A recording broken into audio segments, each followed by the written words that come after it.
মানুষ আমাদের জিজ্ঞেস করে ভোট দিব করে, ভালো মানুষের ভোট দিয়ে আমাকে জিজ্ঞেস করে।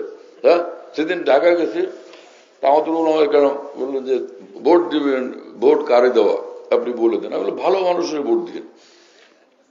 বলে ব্যাখ্যা কি? ব্যাখ্যা হলো যারা যে রাষ্ট্রীয় দায়িত্ব পাইলেও, রাষ্ট্রীয় ক্ষমতা পাইলেও আল্লাহর হুকুমের বিরোধিতা করবে না, ইসলামের ক্ষতি করবে না, আলেম ওলামাদের ক্ষতি করবে না, দ্বীনি প্রতিষ্ঠানের ক্ষতি করবে না, আর এর চেয়ে আরো ভালো হলো তাদের দ্বারা দ্বীনের খেদমত হবে, ইসলামের খেদমত হবে। কি কথা বুঝুন না? বলে যে আমার এলাকায় যদি এরকম লোক না পায় তাহলে উপায় কি?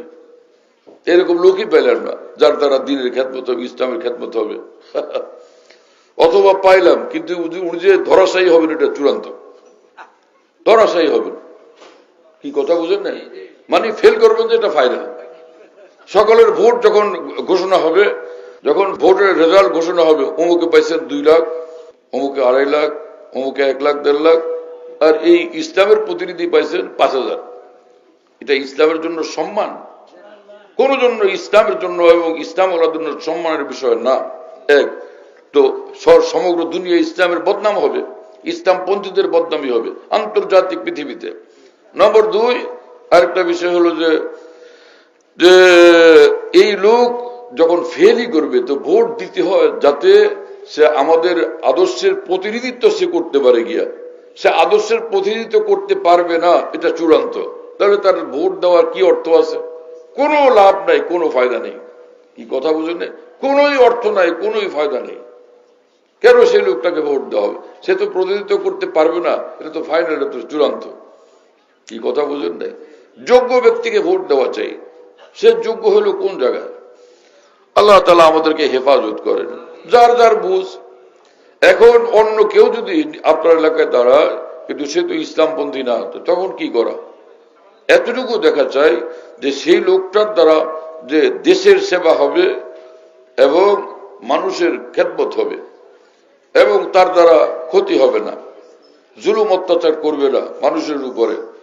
আর যদি কিছু ক্ষতি, ভুল ত্রুটি, খারাপি তার মধ্যে থাকে, তাহলে দেখতে হবে কম ক্ষতি কার দ্বারা হবে। কি কথা বুঝেন নাই? এটা শরীয়তের বিধান আছে। ইসলামের বিধান হলো 2 বিপদে একসঙ্গে পড়ে গেছো, দুটোটা শরীয়তের খেলাফ রাস্তা। তাহলে যেটার মধ্যে যেটা একটু তুলনামূলক কম বিপদ, শরীয়তের দৃষ্টিতে কম সমস্যা, সেটা তখন গ্রহণ করে নিজেকে বাঁচাও। যেমন এক লোকের ধরছে সন্ত্রাসীরা, সন্ত্রাসীরা ধরছে, এই আমি মুতলাম 1 বোতল, এইগুলো খাবি, আর নাহলে শুয়োরের গোশত খাবি। কি কথা বুঝেন নাই? ও পেশাব করছে, হয় এইগুলি খাবি আর নাহলে শুয়োরের গোশত খাবি, আর এই 2টার একটা করতে হবে, আর না হলে তোরে আমি সোজায় জবাই করবো। এখন ওই লোক চায়, আয় আল্লাহ, এই পৃথিবীতে আরো কিছুদিন বাঁচতে চাই, আপনাকে আরো কিছুদিন ডাকতে চাই, আমি আপনাকে আরো অনেক অনেক সিজদা করতে চাই, আপনার নাম অনেক জপতে চাই, হ্যাঁ, আপনার কোরআন অনেক পড়তে চাই, আপনার ঘরের জিয়ারত, হজ আমি আরো করতে চাই। তো এখন কি করা? এই লোক আরো কিছুদিন আল্লাহর জন্য বাঁচতে চায়। এখন এই লোক কি করবে?